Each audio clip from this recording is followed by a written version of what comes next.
Ceci no se escucha.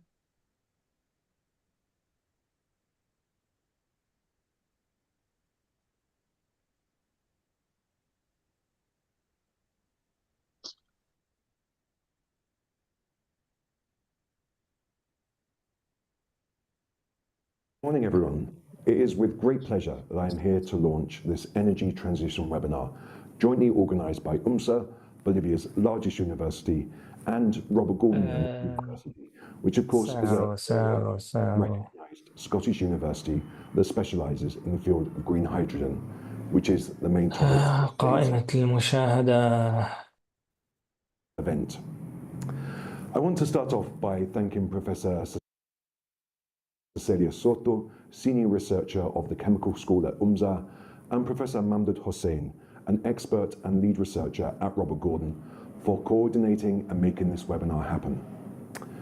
My colleagues and I at the British Embassy are committed to supporting projects that improve resilience to climate change effects and ease the transition to improved environmental conditions. We are currently supporting a program on lithium batteries processing with the Ministry of Hydrocarbons and Energy and the state lithium company YLB. This is in addition to several projects on preventing and reducing deforestation, and we support projects on renewable energy initiatives, such as green hydrogen.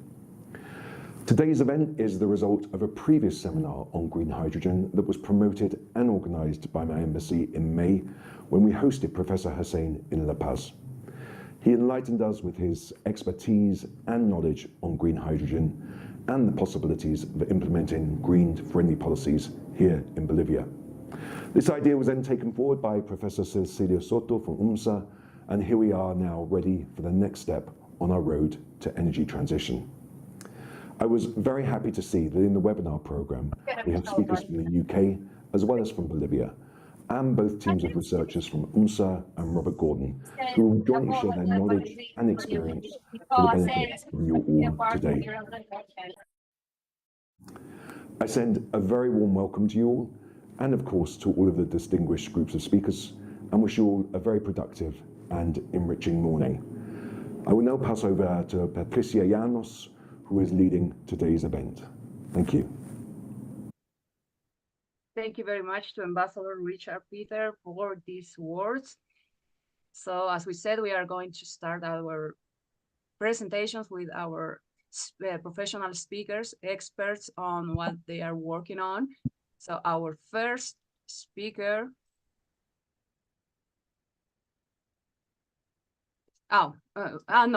Sorry. We are going to give the word to Professor Mahmoud Hossain from Robert Gordon University, which is kindly working with us to say some words for introducing this webinar. Professor, please. Thank you very much, Patricia. First of all, I would like to thank the British Embassy in Bolivia, La Paz. They invited me to come to La Paz, Bolivia, and run a workshop on green hydrogen. The embassy is very keen to build a collaborative research between Bolivia and UK. There are a lot of opportunities that we explored. One of these opportunities to do research on hydrogen production using solar energy, because Bolivia is very rich with solar energy. However, there are two issues in Bolivia that we need to overcome. First of all, we have to develop electrolyzer that can run efficiently at a high elevation, more than 4,000 meter high. Number two, Bolivia is a landlocked country, so availability of water or water scarcity is there. So we have to find a way to use either recycled water or wastewater or formation water, because Bolivia has got some sorts of underground water, formation water coming from their gas industry. And so there is a lot of potential for hydrogen production in Bolivia, and that at a reasonably lower price compared to other countries. And another area Bolivia is rich is with lithium material. Lithium battery is the other area which we are not doing much research at our university, but we are very much working on hydrogen production, hydrogen utilization, grid connectivity, and a lot of hydrogen-related work, hydrogen for materials for hydrogen production, and a lot of other activity. And the final point I want to say that if from UK side, Robert Gordon University, my colleague, or the colleague from Bolivia, if they want to do a joint project, I was promised by the British Embassy in Bolivia, they will provide support, some sort of small grant, as well as creating link between us. So there is a great opportunity we can explore further down the line. Thank you very much. Thank you very much, Professor. Certainly, it will be a great opportunity for our university to work with you and your colleagues. And now we are going to leave the word to Dr. Cecilia Soto, who works at the university, UMSA University, and also is leading this this webinar. Thank you so Cecilia. much for all of the presence. It's with great pleasure to have people from different countries, not only from Bolivia, but also from UK. And we from UMSA, we want to welcome all of you to learn about how we are working on research and also to the energy transition that our country needs. It is with great pleasure that we started to contact Professor Mahmoud Hossein when he came to Bolivia, and we were delighted by his presentation. That's the reason why we invited him to our career, to the office of our career, and we gave also another presentation to show him that we can work all together. The most important thing about technology is that we can connect, although we are not close. I know that by knowledge and by the love that we have to the research, we can also provide new tools for us to this new energy transition. So everybody is welcome, from the students to the researchers and all the professors, to work all together in order to continue with this task that we have as human beings, that we find solutions for the new era that is coming in ahead. So thank you so much for your presence, and we hope you enjoyed this webinar, that we try to make it different, and we are going to learn a lot about each other from UK and also from Bolivia. Thank you so much. Thank you so much, Cecilia. So we are going to start. We are going to give the word to Vinod Ramalingam. Sorry if I didn't pronounce it well, Professor, who's going to talk about photoelectrochemical system of solar hydrogen production from Robert Gordon University. So thank you very much for being here. So I give you the word.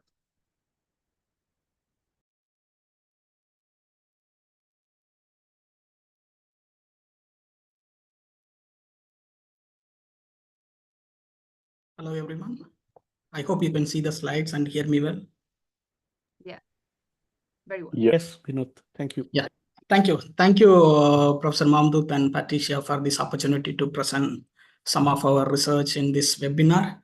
So good morning, everyone. And today I'm going to talk about photoelectrochemical system for solar-driven hydrogen production application. In this presentation, I would like to cover most of the fundamental aspects of photoelectrochemical system that has been being used for solar hydrogen production.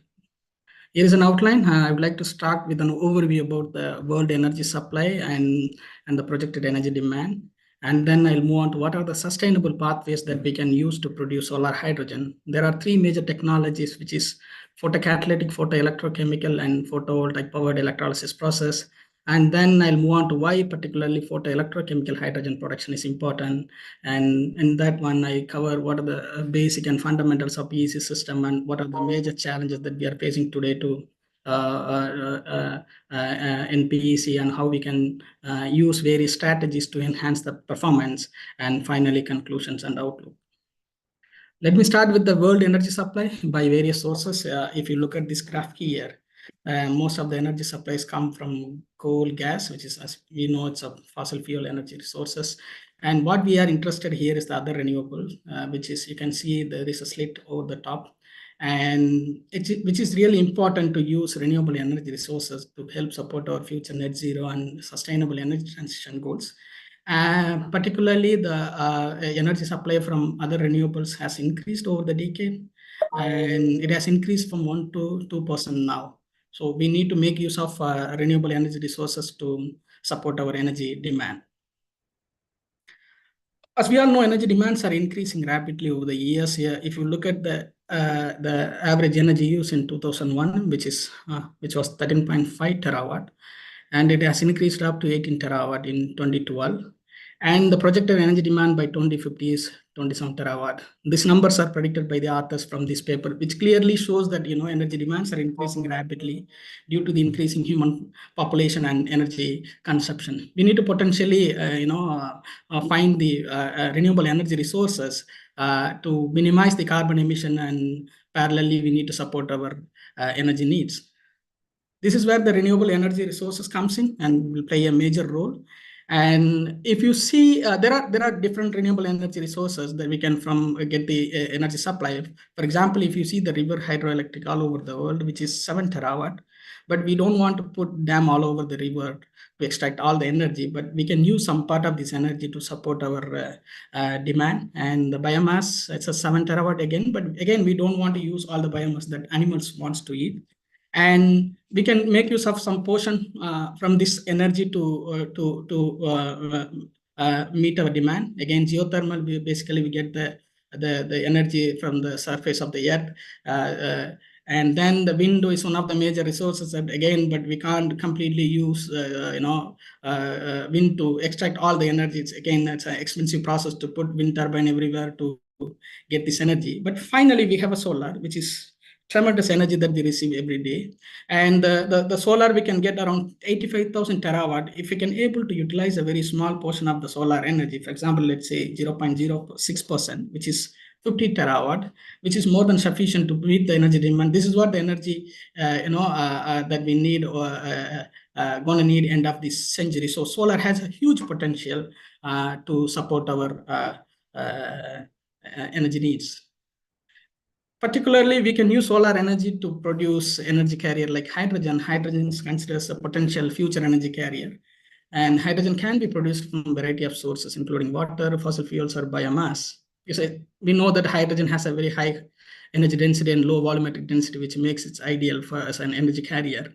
And particularly, at the moment, we are looking for green hydrogen production that can be derived from various renewable energy resources, such as solar, wind, etc. So we can use this hydrogen and we can put it in the fuels and when there is a need for electricity.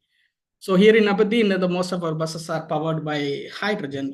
Basically, it's a zero emission carrier, which aims to support Scotland's net zero and sustainable energy transition target.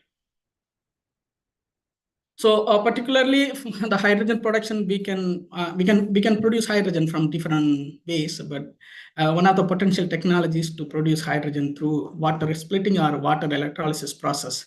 Basically, the water splitting reacts mimics the natural photosynthesis. You can see how we can convert carbon dioxide water. The plant converts carbon dioxide water into sugar and oxygen using solar energy. Here, the photocatalyst or light active material can convert water into hydrogen and oxygen. Basically, solar energy can be converted into hydrogen, oxygen using a device. So the overall energy required to produce hydrogen through water splitting reaction is 1.23 volt. Basically, we need to supply this energy to break water molecules to get hydrogen out of this. These are the three sustainable pathways for solar hydrogen productions. The first one is the photocatalysis. Basically, in photocatalysis, we suspend the semiconductor powders material in the electrolyte and we radiate with light. So based on the band gap, it absorbs the solar energy and it excites the charge carriers, and then this charge carriers involved in the catalysis process. So based on the band alignment, it can work for either for hydrogen production or oxygen evolution reaction. The next one is the photoelectrochemical approach. Basically, we immerse the photoelectron material in the aqueous electrolyte and we radiate light. It promotes the water splitting reaction. Finally, we have a photovoltaic powered electrochemical system, which is a pretty straightforward approach where we directly connect our electrochemical cell with the photovoltaic energy to drive the reaction. Here, we just power the electrochemical system using a photovoltaic cell to drive the reaction. Why particularly photoelectrochemical system? The photoelectrochemical system has the advantage of combining both photocatalytic and electrocatalytic process in a single unit. And basically it combines all the functions in a single unit, whereas in case of photovoltaic powered electrolysis, we need to put the electrochemical cell outside and need to power the we need to put the photovoltaic cell outside and power the electrochemical cell. That's two different components. So in case of photoelectrochemical system, everything happens in a single unit, which minimize the complexity of the system, and that help us to scale up this technology for practical solar hydrogen production. This is the photoelectrochemical water splitting mechanism. We use the photoelectrochemical system uses semiconductor which is immersed in the electrolyte. So based on the type of the material, we can use either as a photoanode or photocathode. Here is an example of photocathode that used for water splitting to hydrogen production reaction. The semiconductor absorbs light energy, so the electrons moves from valence band to the conduction band, and this electron moves towards the interface and it reacts with the water molecules to produce hydrogen, whereas the holes moves to an external circuit and it involves in the oxidation reaction to produce O2 from the anode side. This is the off-cell reaction here. In the anode, water oxidation happens, you'll get oxygen. Whereas in the cathode side, and the proton and the electron combine together to form hydrogen. So based on the type of the material, we can use either as a P-type or N-type. And P-type can be used as a photocathode because of the downward band bending when it is in contact with the electrolyte. So it can be used for hydrogen production. Basically, the electron reduces the proton to produce hydrogen, whereas in the N-type, it was upward bending. Here you can't get the electrons. Here you will get the holes, which attacks the water molecules to produce oxygen in the anode side. So what are the major challenges in PEC system in terms of materials? When we select the materials for photoelectrochemical system, we need to carefully understand these three different properties. First one is the band efficiency, but that really depends on your band gap of your material. Your band gap should not be very high or should not be very low. If it is a very high band gap, again, start absorbing a more UV light or the high energy for electrons, high energy incoming radiation. So it has to be optimal, let's say 1.6 to 1.7 electron volt, and which also have a high photon to electron conversion efficiency so that we can make use of the incoming photon to involve in the reaction. The second one is the material durability. The whole reaction is happening in the aqueous electrolyte where we are the redox reaction is happening, oxidation and reduction reaction. So the material should be stable enough to promote the reaction without undergoing any photocorrosion or photodegradation. And the final one is the energetics, which is nothing but a band alignment. We need to have a perfect band energy level that can help us to facilitate the water splitting reaction to get a better production yield. All must be satisfied simultaneously, but it's hard to get the material that has all three properties satisfied. So whenever we are selecting a material, we need to be carefully look at these properties for photoelectrochemical applications. There are different strategies that we can use to improve the photoelectrochemical performance. For example, through photoelectrode engineering, having a microstructure or nanostructure over the photoelectrode material that can help us to improve the light absorption ability of the photoelectrode by having a specific nanostructure or microstructure that can reduce the carrier diffusion. Basically, we can prevent the charge carrier recombination so that we will get more carrier to involve in the catalysis process.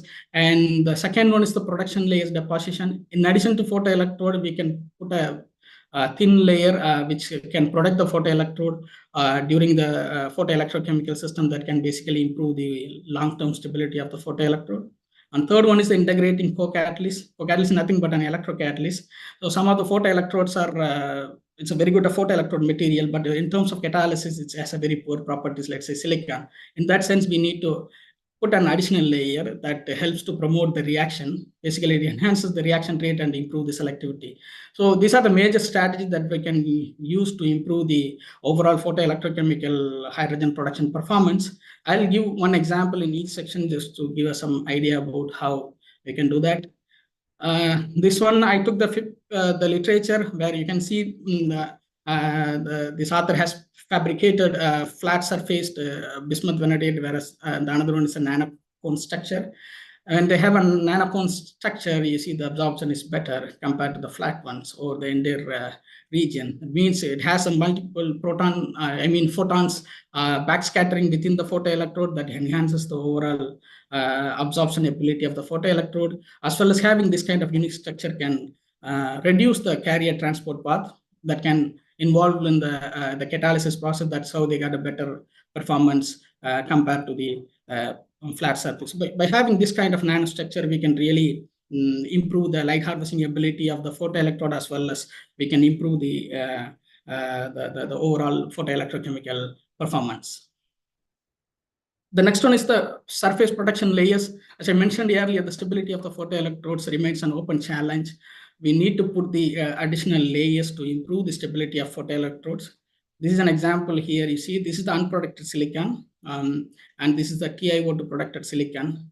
The unprotected silicon damaged quite a lot during the reaction. You can see the surface is completely corroded, whereas the TiO2 protected one somewhat looks stable compared to the unprotected one. So having a right kind of protection layer can really help us to improve the stability of the photoelectrode, as well as will improve the photoelectrochemical hydrogen production performance.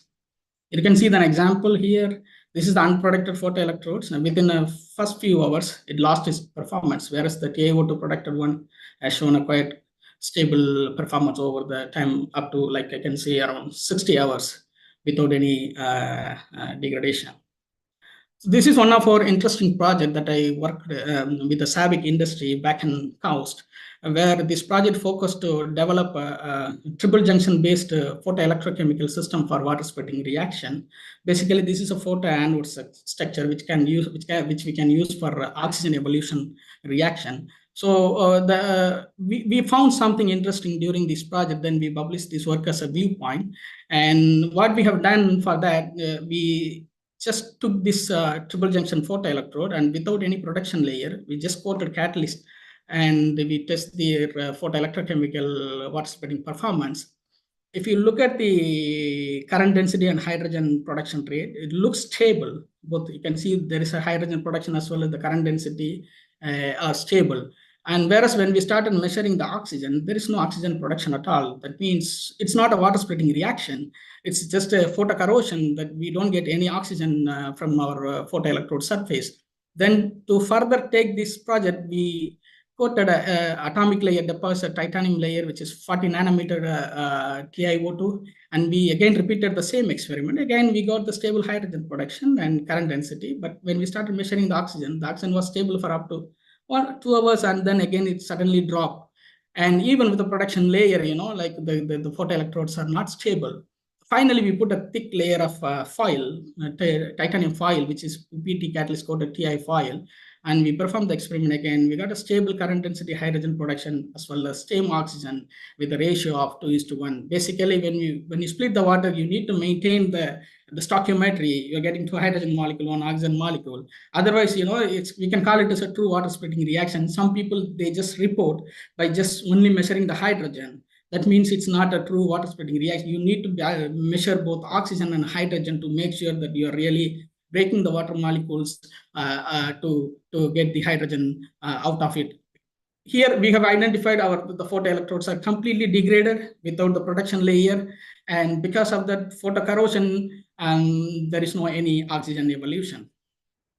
Another important component is co-catalyst integration, where I have done quite a lot of work. I just show one of my previous work. Co-catalyst is nothing but an electrocatalyst, and that will really help us to improve the surface reaction and also reduce the overall potential that required to split the water splitting reaction, and it also improve the charge carrier transport at the interface to achieve better hydrogen production efficiency. So this is one of my projects back in KAUST again, where I developed a single atom based catalyst with the MXene support, and I used this material as a co-catalyst for photoelectrochemical hydrogen production application to confirm the formation of single atom. I have done a high resolution TEM and synchrotron measurement, which clearly shows the formation of single atom catalyst for hydrogen production application. And then I integrate this catalyst with the heterojunction silicon photocathode, and I perform the photoelectrochemical hydrogen production performance. As you can see, this is in the dark with the just mixing, and this is my catalyst loaded one. It shows a better current density close to 38 milliampere per centimeter square. And I got almost like around 430 millivolt of photo voltage from the photocathode system. And I compared this performance with the existing report, and my report is better than some of the results in terms of current density and quite comparable with the most of the existing system. This is one of the highly cited paper from the Advanced Materials Journal. So the conclusion, again, in terms of PEC water splitting, we need to find the right materials. So some of the materials are efficient, but it's not stable. Some materials has an excellent catalytic property. Again, they are not stable. We need to compromise each other to find a new material that can provide a better stability as well as a better performance.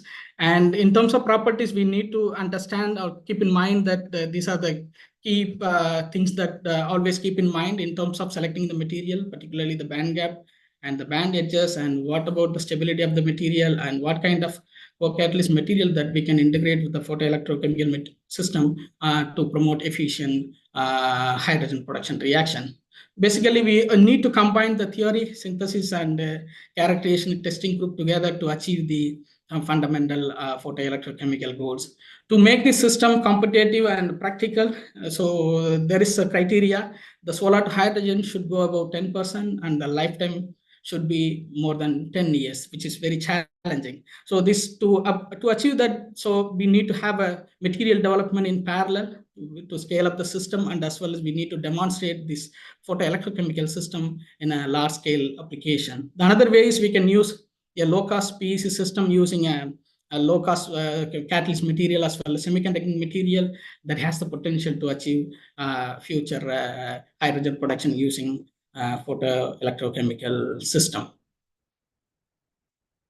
So I take this opportunity to thank my previous institutions, particularly KAUST, where I have done some of the work that I presented today. And I'd like to thank my previous institution, University of Strathclyde, and where I have done my previous fellowship, Energy for Future fellowship, that obtained from Iberdrola and Marie Curie under Marie Curie Co-Fund scheme.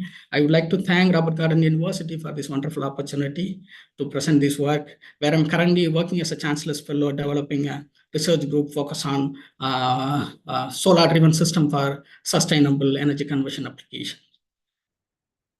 And thanks very much. And I'd be happy to take any questions if you may. Yeah. Thank you very much, Professor Vinod, and great presentation. I would like to ask if anyone wants to ask something to Professor Vinod. We can take like 5 minutes. If Yes, there's no I have a question. Professor, can you show us, because I couldn't see it very clear, which are the materials that you have tested, please? This one? Yes. So basically here, our idea is to develop a single atom catalyst, which is a recently emerging area. I can say you can atomically, you can have the metal atoms in atomic size that can improve the selectivity, because if you have a nanoparticles, this is the surface reaction, only the atoms which are in the surface involved in the reaction, the rest of them are being simply wasted. So by having atomic sized each metal atoms, that can improve the overall performance, you can reduce the wastage of the catalyst material. Here, our idea is to coordinately interact the Mexin support, because when you have atoms in atomic size, the surface energy is really high. It tends to aggregate so quickly, and it becomes a nanoparticle. So the single atom catalyst always comes with some supporting material where you can anchor your single atom to be stable as well as perform to increase the surface area to promote better efficiency. Here I use titanium carbide as a Mexin, as a Mexin as a supporting material, and I put ruthenium single atom on top of Mexin to stabilize, and I use this overall system as a co-catalyst for hydrogen production application. I integrate this catalyst with P plus N, sorry, I forgot to mention here, this is heterojunction silicon, P plus N, N plus silicon. I put, this is our catalyst material basically. And when we illuminate light, you can see the performance. This is basically the current density, and this is the voltage. It's a similar like measuring PV. And we got a maximum current density of close to 38 milliamp per centimeter square, and the photo voltage of around 430. Because it's a silicon, the maximum it can produce 0.55 volt, which is 550 millivolt, not more than that. And so we have demonstrated here the novelties of catalyst material, how this really enhance the photoelectrochemical hydrogen production performance when we integrate with the silicon photoelectrodes. Thank you so much. So if I understood properly, this would say that these materials could last 10 years, or it's just because at the end you said that they must focus to be lasting at least 10 years, right? Yeah, if you want to use the money that you are putting, and it's basically how much you will get the payback, right? That's how the industry works. So if you want to achieve that, your photoelectrochemical system should deliver 10% of solar to hydrogen energy. It has to last for 10 years to get that money back, right? Basically, what we are showing here is a lab scale research. We are trying to identify the best catalyst material to be used. And in terms of stability, we have tested this material for almost, I can say, around 30 hours, I guess. So we can't do for a long-term stability test. We can do that, but the idea of this project is to have a better catalyst material in terms of the hydrogen production performance. Excellent. Thank you so much.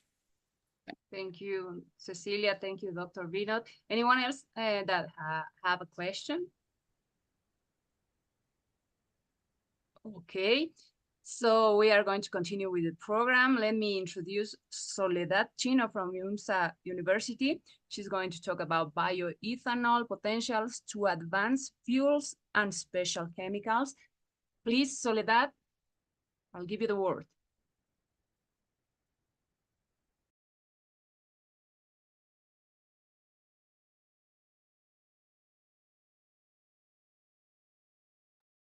Hello, can you see my screen first? Yes. Perfect. Okay. Thank you very much for the invitation, and welcome to everybody. Yeah, I will talk about bioethanol potentials to advance fuels and special chemicals. I am doing my PhD degree in Sweden and at UMSA. I am working in a sandwich program shared in between these two countries. Right now I am in Sweden, and yeah, I am working in this area of biorenewables, I would say. So first of all, I would like to talk about bioethanol production as an introduction. Bioethanol production is largely produced in Brazil and the United States, as we can see in the graph in the left. More than 80% of this molecule is produced in South and North America.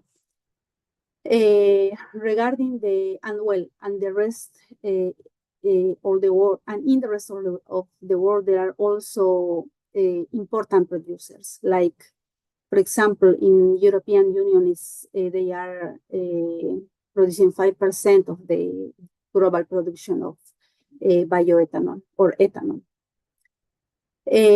But what about the consumption? The consumption, first of all, of biofuels, it is spread around the world. And as we can see in the graph in the right, North America and South and Central America have more consumption of these biofuels. These biofuels are considered all the biofuels, but which are in the spot now, it's biodiesel and ethanol. So since bioethanol or ethanol is produced from large in Americas. The consumption is also a lot in these two countries and in these two areas of the world. Around 59% it is consumed in North America. So in this graph in the right, we can see that the behavior of the consumption of biofuels since 2020, until 2020, sorry, in between 10 years. So we can see that have increased the consumption of biofuels, but ethanol has increased from far in these two areas of the world. So starting from here, we can see that there is a potential in production of this molecule. But what is happening in Bolivia? In Bolivia, we produce and consume also bioethanol, and the production, it is also higher than the consumption. What do we do? With the production, we consume internally, but also export. The main uses of ethanol in Bolivia are in the blend of gasoline and also in for other uses as the pharmaceutical uses and others. But there is a gap of production of ethanol that we are not consuming and exporting. So I think this is important in Bolivia to see, because I think there is a room to do more research about this and to give another value to bioethanol.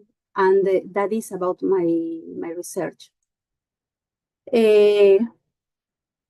Bioethanol can be produced by different ways, by sugar or starch crops, and also by lignocellulosic biomass. These two feedstocks are called first and second generation. Mainly, ethanol was produced for first generation by the process of fermentation. But if we use second generation bioethanol, let's say these are more complex molecules, we have to do a pretreatment, a hydrolysis pretreatment, and which means using other kind of chemicals as well.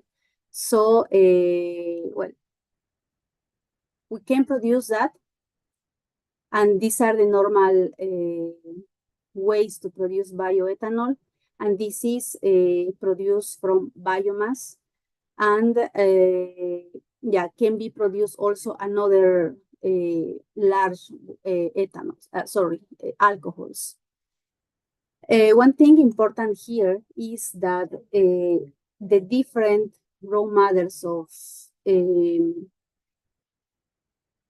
biomass to produce bioethanol are very important, because in order of them, we are going to have different impurities in the final product. For example, the first generation raw material, it is mainly from starch crops, sugar beets, and sugar canes, which are considered not sustainable, because these are food products. But second generation, which is this one, it is considered more sustainable, because it is the waste of the food. So this is in the spot. So whenever we give use to this, we can increase the importance of the bioethanol. So, as I was saying, we can have different impurities, amount of impurities in these two feedstocks. For example, in the table in the left, we can see first and second generation impurities. They have the same sort of impurities as acid acetic, acetaldehyde, methanol, furfural, and sulfur components, and also nitrogen components. But we can see that for first and second generation, there are different amounts of components. So these amounts will have an effect in the further processes when we use ethanol. For example, a big difference can be methanol, but also sulfur compounds. So since we are testing different catalysts, these impurities are going to be very important in order to check the stability of the catalysts. And also a very important impurity here is the water content. The amount of, the ethanol can be produced in different amounts of purities regarding water. Since 90, even if from 82% to the purest, 99.7%. But the thing here is that the more pure is this, the more expensive is the product. So one important thing is to test which is the amount of water that our process is able to, how can I say this? It's able to be efficient because of the prices of ethanol. And that is also part of this study.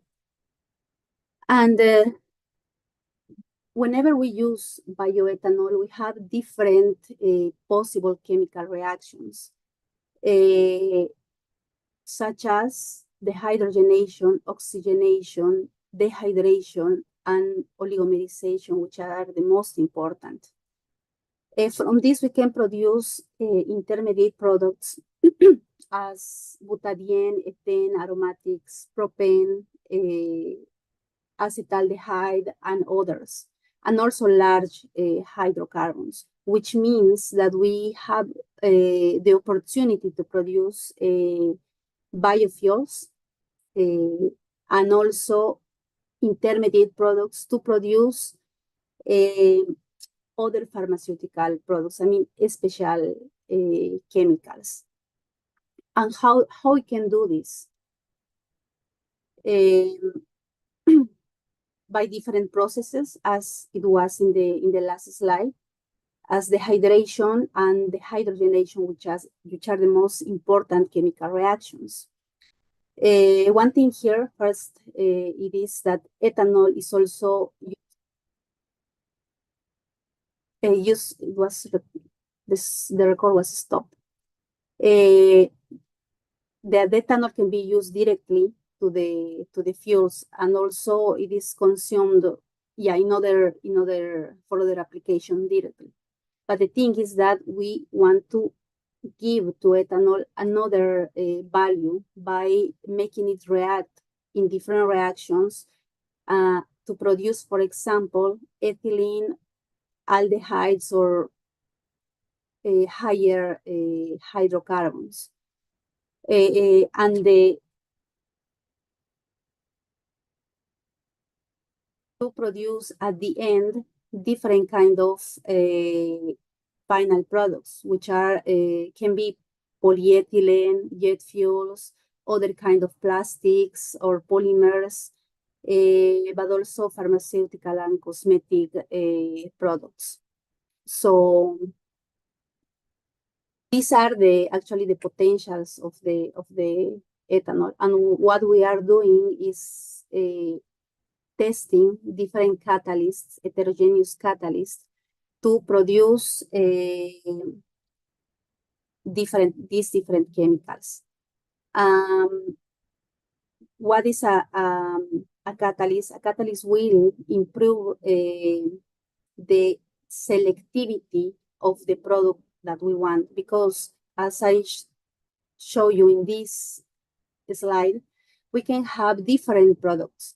But the thing here is that we are going to have the same products at the same time whenever we react the ethanol towards some operational conditions. And that is the challenge here, to give more selectivity to some of these products, either aldehydes or olefins or others. And this is the goal of the research. We are testing different supports to produce different products, mainly by the hydrogenation and the hydration base. These catalysts are based on copper oxide, and we are doing this at different temperatures. And how do we do this? First, it is the catalyst preparation based on alumina, and also the material that we are testing, the metal material is copper. What we do with this is characterize the catalyst by different techniques, measuring the surface area, checking the temperature program reduction, the XRD, to see if the material that we are preparing are the right ones, and also the other properties, as the acidity or basicity of the catalyst itself, which is very important in order to have different reactions for this ethanol. And here in the picture, for the catalyst performance of evaluation, we test the catalyst in our reactor, and then we measure the products. This is a gas phase reaction. So the ethanol, it is vaporized, goes through the reactor. In the reactor, it is loaded the catalyst, that we have prepared, and it reacts continuously. And in the chromatograph, we see the behavior of the catalyst. If this is, we see the activity and also the selectivity of the different products. That is what how we test the catalyst. And this is a preliminary result of this study. We have tested alumina over copper, or coppers over alumina, with ethanol, the purest ethanol that we can have. We have tested this, and these are the results. In the right side, we can see the selectivity of the primary products, and in the left, we can see the relative activity of the catalyst. Here, this red dashed line, it is the conversion, which is not typed here, but this is the conversion. So with this catalyst, we can see that more than 90% it is reacting. So the catalyst is doing something, let's say. But what is doing this catalyst? This catalyst is behaving in different ways, as we can see here. So we have different products. We have diethyl ether, 60%, more or less. We have acetaldehyde, and also ethylene. So meaning that there is several reactions at the same time, or sequential, or parallel, or both of them. These reactions has been done during 6 hours. So other thing that we can see here is that the activity of the catalyst is more or less constant. by this time there is no, I mean, we can say that the catalyst is stable in this time at 6 hours, but yeah, it has to be still tested. So this, the operation conditions of this catalyst evaluation has been done under this under atmospheric pressure and under 200 and 400 degrees Celsius. And yeah, the selectivities as those that I mentioned. So what is happening here? Whenever we have acetaldehyde, the dehydrogenation reaction is going on. And when we have diethyl ether, it is happening the dehydration reaction. So there is the water is being removed from the ethanol. And also in parallel, it is happening the coupling dehydrogenation. So by now, and with this catalyst, we have these reactions. So what we have to do, it is increase either acetaldehyde or ethylene. So there is room for, at least with this catalyst, for these two kind of materials or molecules. That is what we can see by now. And yeah, I mean, I would like to finish this presentation saying that by now, ethanol is a potential molecule to produce intermediate products that can be used for many kind of final products. And also with this kind of support, alumina, the catalyst shows mainly the hydrogenation reactions, because just 8% of the selectivity belongs to acetaldehyde. And also with copper, with the addition of copper over the alumina, we can say that we have the hydrogenation reaction, because without this, we won't have, I mean, we will have less acetaldehyde or even anything. So meaning that the copper, it favors the hydrogenation processes. So from here to then, we have to test different supports to see if we can increase the selectivity of the aldehydes, or we keep testing the ethylene production. And yeah, and the last conclusion is the surface properties of the support affect severely the ethanol conversion toward different reactions. And that is what we are doing here in these two labs. In Bolivia, there are projects that are testing different catalysts towards to see if they can have the hydrogenation, the hydration reactions. And here I am testing the hydrogenation reactions. And actually it is possible, but the thing here is to find the more selective one and the more stable one. So that is the challenge. And yeah, if you have any question, I would like to thank to SIDA project, Energy, and the Biopras project here in Sweden. Thank you very much.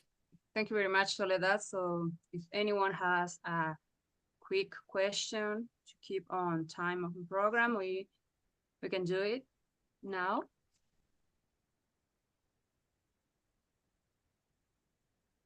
If there's no question, well, we are going to give the welcome to Professor Nadimul Faisal from Robert Gordon University, and the presentation is called Materials from Electrolyzer. So Professor Nadimul, if you are ready to present, we give you the word.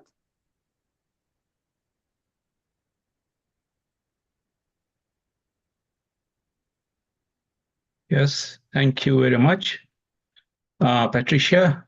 So it was very nice listening to our previous presenters, very exciting. So today, next 10-15 minutes, I'll be talking about materials for electrolyzers. So I'm a mechanical engineer. So I'll be sharing my experience, what I understand about the materials and mechanics and degradation and failure and manufacturing. Those are my area of recent past interest. So on the screen, you can see on the right side, there is a substrate. You've got a gun, which is being sprayed, a particle being sprayed on the surface. So this is an area of manufacturing called thermal spray coating.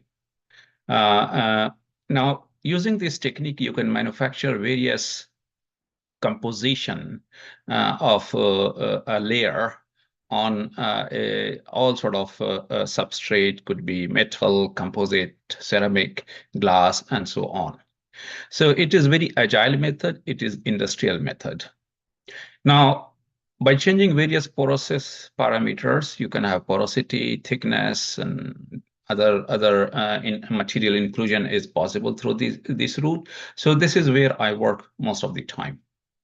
Now, before I start, I would like to acknowledge my collaborators and sponsors, those who have supported us related to materials and manufacturing and electrolyzer research over the last 2-3 years.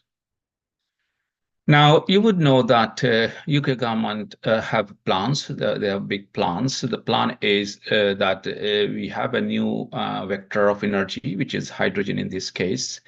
And they expect that hydrogen will play a significant role in heating people's homes or businesses, or powering cars, cookers, boilers, and many more. So this means we have to look into opportunity, how we can have a scale-up production of hydrogen through electrolysis. Means you would see on the screen that the electrolysis market is growing. It means a lot of research and development is happening and will be happening. And as part of our academic work, we have aligned to some of these vision of the government. Now, just as a basic baseline information, that electrolysis is an electrochemical process. You need to electrolyze water, means split water, and you need energy. So energy could be heat, energy could be electricity. So as an example, you can use 1.481 volt to split a water molecule. Now, it means electrolyzer, it is a complex structure. It includes multi-material, multi-part. So on the screen, you can see I've shown multi-layer system. So think about layer 1, layer 2, layer 3, or it can be more layers, more functional layers. They are made of different material, different thickness, different porosity. When you put these material in water and bring in voltage, current, and heat, the structure is likely to degrade. Now, looking into types of electrolyzers, based on my understanding of the subject, what I see is I classify into 3. So the top 3 is water plus electricity, and they include proton exchange, anion exchange, and alkaline water. The next 2 is solid oxide, which is where you bring heat as well, and thermochemical water splitting. The last 2 is where you bring in sunlight. So photolysis and or photoelectrochemical electrolyzer. Now, this means you need water, electricity, and heat, and sunlight. Means combination of these can help you split water into hydrogen and oxygen. So when you have got high temperature steam or high temperature water or sunlight, you're talking about thermal degradation of materials and structure. And you're talking about water, so the corrosion is likely to happen of those structures. You're talking about electricity, so materials breakdown could happen, and these operate in static or dynamic conditions. So again, thinking about mechanical degradation that could happen, wear and tear, and so on. So so many other areas beyond electrochemistry we have to worry about if we want to have a sustainable electrolyzer and structures and parts within. Now, if we take examples of those electrolyzer, it is just a cross section. You can see it has got bipolar plates. You have got a porous transport layer, a membrane. You have got another porous transport layer, bipolar plates, and you have got water. Now, as a baseline, I put some material name. You can think about titanium, platinum, and naphthalene, iridium, ruthenium, rhenium, carbon paper. So these are different materials, yes, and they've got different functions in a complex electrolyzer like this. So eventually, you've got a multi-layer system, you apply voltage, and because of electrochemical reaction, you can split water into hydrogen and oxygen. This is another type, which is anion exchange membrane. Again, it may look very similar, but the operation within, there are different layers of different functions here. This is the solid oxide one, which is of our current interest. We have got a porous anode, you have got a porous cathode, and a solid electrolyte. So when you say solid electrolyte, it means a solid thin layer, if possible, with 0% porosity. However, on either side, anode should be porous as high as possible. For example, we want to achieve a porosity of 60%. But if you increase the porosity, the problem is with the manufacturability. Can you manufacture that high porosity? Yes, if you have got high porosity, structurally it will be weak. And when you are operating a porous thick layer and very solid thin layer and high temperature operation, and you are passing water at say 5 bar, it is likely to degrade. So these are some of the things we have to be aware of. Now in bracket, you can see some of those material, mainly YSZ, yttria, stabilized zirconia, and LSM, LSCM, GDC, and these are very exotic material which have been considered in solid oxide water electrolyzers. This is alkaline. Now, on previous presentation, Dr. Vinoti presented about the photocatalysis. So we have to think about those metal oxide, which is sensitive to photon, means sunlight. So mainly metal oxide like titanium oxide, zirconium oxide, and also maybe aluminum oxide you can think about based on the band gap of those energy. So I've shown here the spectrum of those, the wavelength and the frequency. So within that range of visible and infrared range, that is where those means if you see the energy of sunlight and the wavelength, you will find that is where it fits in, and we have to select those material which are sensitive to those photons. So again, there are not many material. Titanium oxide is one good example. These days, people are mixing other composition to increase the efficiency, or maybe changing the design of the surface. This is another area which we work on, is on thermochemical molten salt, in where you've got a high temperature available, where you can put the molten salt, for example, copper chloride, and you can melt it and use that heat for electrolysis. So the typical use could be at nuclear power plants, chemical processing plant, steel plants, and so on. And these are operated at very high temperature, up to 700 degrees centigrade, even higher in some cases. The problem is you have got anode, cathode, high temperature, corrosive environment. On one side, you have got a steam, on the other side, you have got a molten salt. So the structure is likely to degrade.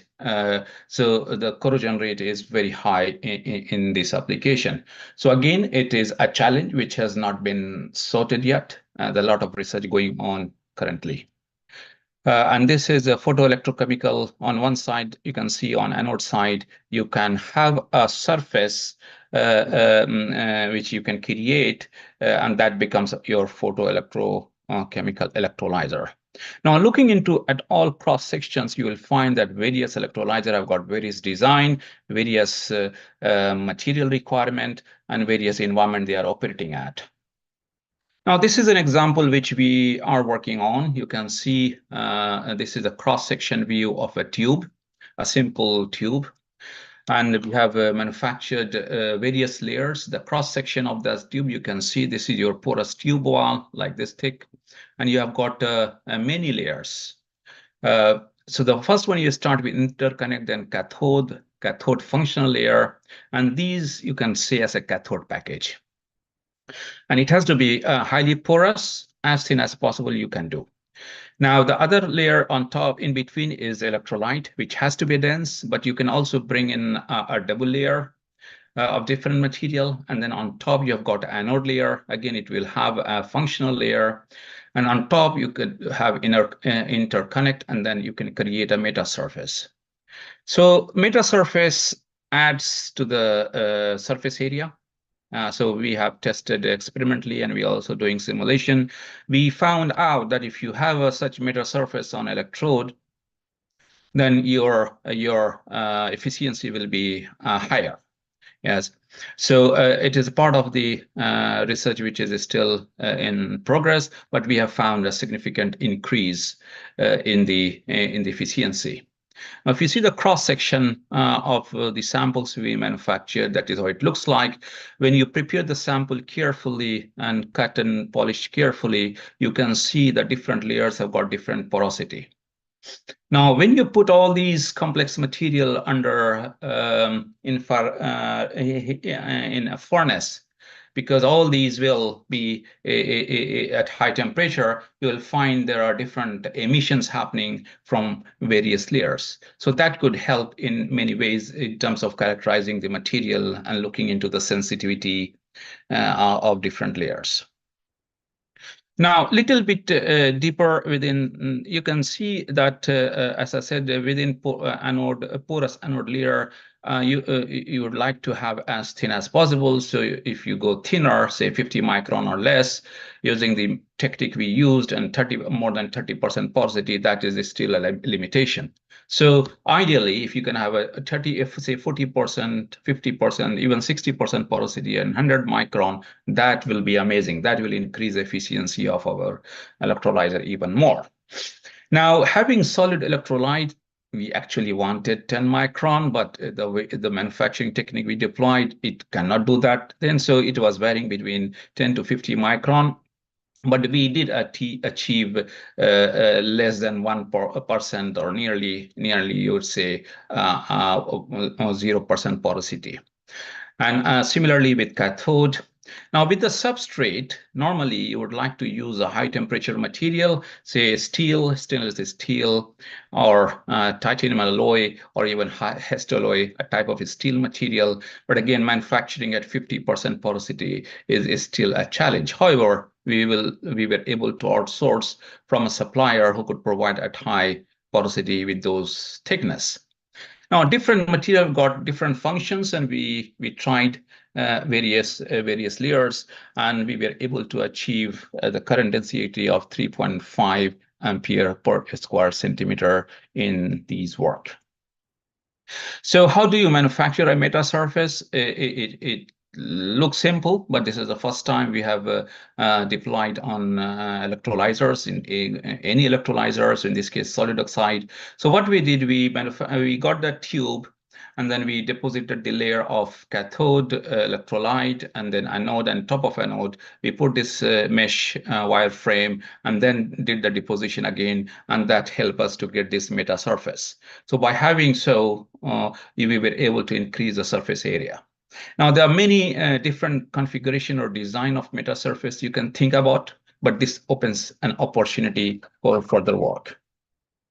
Now, once you have developed those electrodes, so that is the tube I'm referring to, the full tube, and this is a cross-section view, and this is how different stages of manufacturing, we have to test the hydrogen production rate from this. So